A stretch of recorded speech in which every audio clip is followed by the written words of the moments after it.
Hi there. Most home health nurses are taught what to document, but almost no one is taught how to think during the visit itself. And that's the real reason documentation feels inconsistent, stressful, or unclear. Because if your thinking during the visit is unstructured, well, your documentation will always be unstructured as well.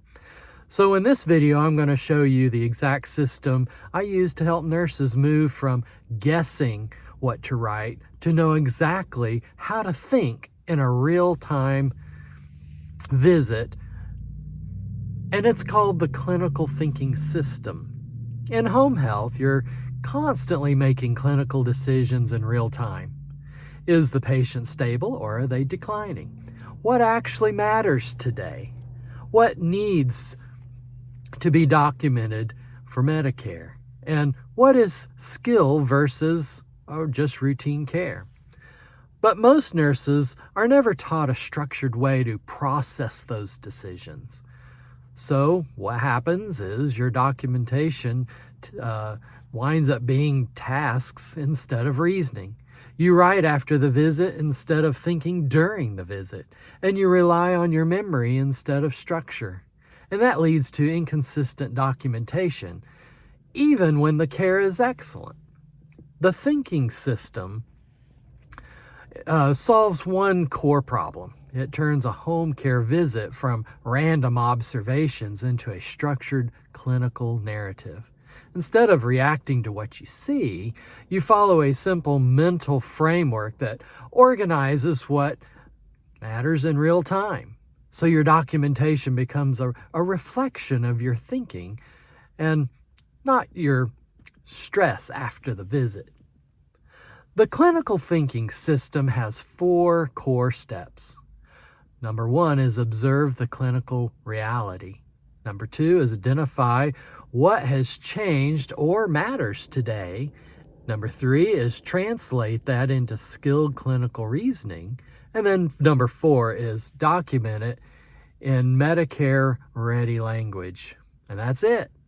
But the power is not in complexity, but it's in consistency. So I'm going to break down each step.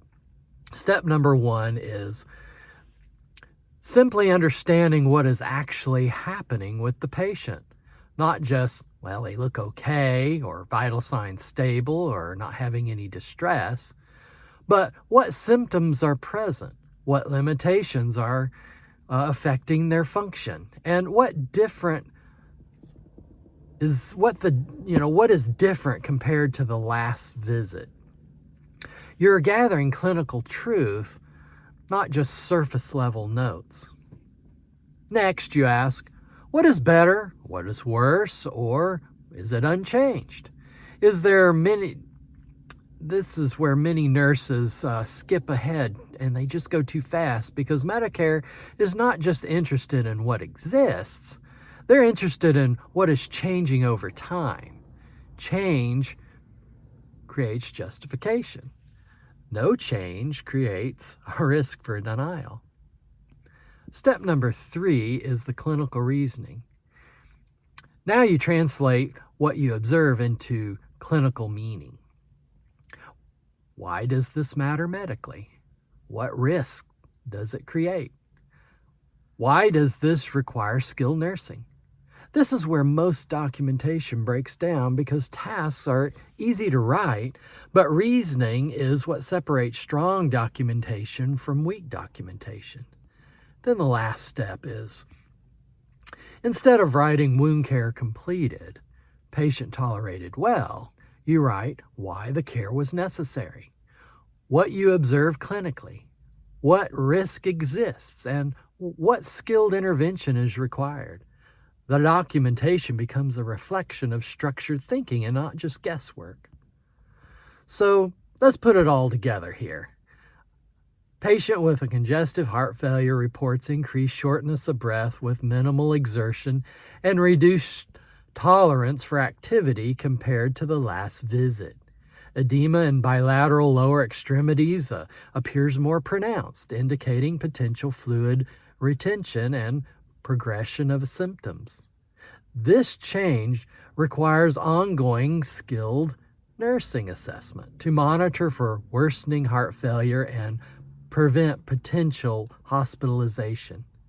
Patient educated on reinforced understanding regarding weight gain and early reporting of symptom changes, with patient demonstrating partial understanding and requiring continued reinforcement. This is the clinical system in action. Not longer just structured. So here's a recap. So the clinical thinking system is not really about writing more. It's about thinking more clearly during the visit so documentation becomes automatic. It has 4 steps. Observe clinical reality, identify the change, and apply clinical reasoning, and then document clearly. When you do this consistently, the documentation stops feeling like guesswork and starts becoming a structured clinical narrative. In the next video, I'm going to show you how to apply this system in a real home health visit step by step, so you can see exactly how it works in practice, not just theory. And if you want the full guide, you can download the clinical thinking system in the channel description. Thank you and hope you have a good day.